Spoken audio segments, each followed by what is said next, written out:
يا جمال الجبنة الرومي وما تكون انت اللي عاملاها في البيت، والله احلى بكتير من بره. طعمها طعم الجبنة الشيدر واحلى كمان. تقول لها كل اللي دقها عجبته جدا. بس انا ما سبتهاش تبرد كويس، لازم تسيبوها تبرد عشان تقدروا تقلبوها تقطعوها. انا عاوزاكم تشوفوا الفيديو كامل على القناة، فيديو في منتهى الروعة. والله بصوا في الاخر شكل الجبنة.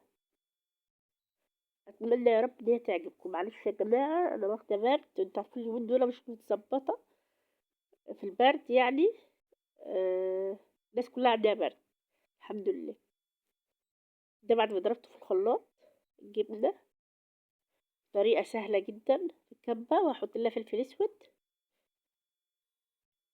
ادي شكلها على النار وانا بحاول اجرب ان كانت استوت ولا لا. وهي استوت، بصوا هي بتستوي تحت البخار زي ما انتوا شايفين.